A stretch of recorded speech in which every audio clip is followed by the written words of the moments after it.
Hello everyone and welcome back to my YouTube channel. ఈరోజు కల్కి part 2 గురించి వచ్చిన updates, latest updates, story direction, casting, leaks, shooting, అసలు ఏం జరుగుతుంది, అసలు దీని నుంచి ఏం అప్డేట్ కూడా లేదు ఈ మధ్య, అసలు ఏం జరుగుతుందని మీతో షేర్ చేసుకుందామని ఈ వీడియో చేస్తున్నా.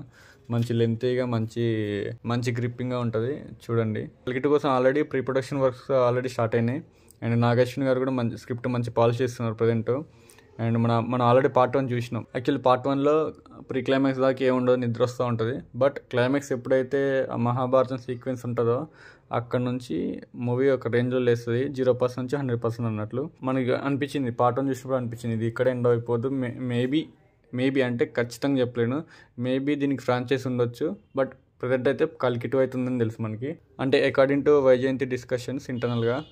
యాక్చువల్లీ చాలా లేట్ అయింది ఇప్పటికే, బట్ 2026 మిడ్లో స్టార్ట్ అయ్యే ఛాన్సెస్ ఉన్నాయి షూటింగ్స్. ఎందుకంటే ప్రభాస్ గారికి ఆల్రెడీ ఫౌజీ, స్పిరిట్ ఈ షూటింగ్ వల్ల ఇది కొంచెం డిలే అయింది. యాక్చువల్లీ అమితాబ్ బచ్చన్ గారి ఏజ్ కూడా మనం కన్సిడర్ చేయాలి. అండ్ ఆయన ఏజ్ కూడా కొంచెం ఇంక్రీజ్ అవుతుంది, ఎందుకంటే అశ్వత్థామ రోల్ ఒక 50% అయింది కూడా ఉంటుంది. కాబట్టి ఇక దాన్ని చూసి కొంచెం తొందరగా స్టార్ట్ చేస్తారని నేనైతే అనుకుంటున్నాను. Visual stream already VFX prepare చేస్తుంది. బడ్జెట్ కూడా పార్ట్ 1 కన్నా ఎక్కువ ఉండే chances are very very high. ఎందుకంటే మనం చూసినాం మైథలాజికల్ సీన్స్. ఒక సీన్ వల్ల మూవీ ఎట్లా లేచిందో, 1100 crores ఎలా కొట్టిందో. ఇప్పుడు అలాంటి సీన్స్ మ్యాక్సిమం 3, 4, 5 లేకపోతే ఫుల్లీ లెంత్లో ఒక 1/2 hour అయినా ఉండే ఛాన్సెస్ ఉన్నాయి. మ్యాక్సిమం అదే ఎక్కువ ఉంటే ఇంకా చాలా మంచిది, అదే అడ్వాంటేజ్. మూవీ టీం కూడా తెలుసు ఆ ఒక్క సీన్ వల్ల ఇంత లేచిందంటే పార్ట్ 2లో అట్లీస్ట్ 30-40% పెట్టినా కూడా మూవీ కలెక్షన్స్ ఎక్కడికో బాహుబలి 2కి రీచ్ అయితే వాళ్ళకి తెలుసు.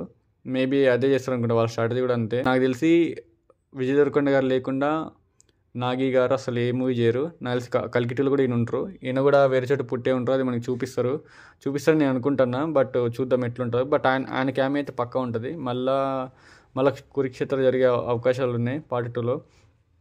అండ్ అశ్వత్థామ బ్యాక్ స్టోరీ కూడా ఫుల్ సీన్స్ ఉంటాయి పక్కా. ఎందుకంటే అతనికి అదే అసలు మెయిన్ పాయింట్ అదే కదా, అతను గర్భగుడిని ఎలా రక్షించాలి, ఎలా వాళ్ళను బ్యాడ్ ఏవిల్ నుంచి ఎట్లా ఆపాలనే కదా మూవీ స్టోరీ. సో ఆయన రోల్ కూడా ఎక్కువ ఉండే ఛాన్సెస్ ఉన్నాయి. అండ్ హెవీ VFX సీన్స్ కూడా ఉంటాయి పక్కా. అండ్ భైరవ ట్రాన్స్ఫర్మేషన్ యాజ్ కర్ణ మనకు తెలుసు. అసలు ఈ కర్ణ రివీల్తోనే అది 1100 crores వెళ్ళిపోయింది. అండ్ దీపికా రోల్ ఇది చాలా మిస్టరీ అనమాట.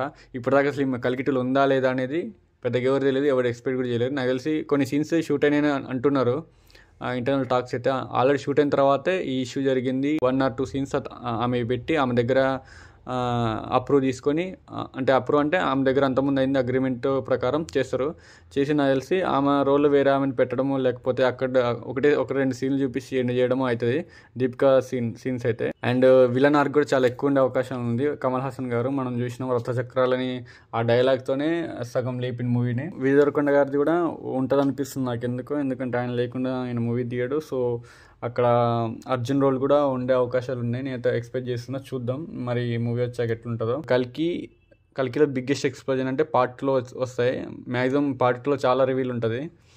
అండ్ మీకు ఏది ఎక్సైట్మెంట్ అనిపించింది, అశ్వత్థామ క్లిఫ్ హ్యాంగరా, లేకపోతే భైరవ ఎక్స్ కర్ణనా, లేకపోతే మహాభారత సీన్సా? మీకు ఏది ఎక్సైట్మెంట్ అనిపించింది కింద కామెంట్ చేయండి. అండ్ మీ ఎక్స్పెక్టేషన్ ఏంటో కింద కామెంట్ చేయండి. And that's all about this topic. Please subscribe travel Pandu. Keep loving, keep supporting. Until then signing off. By.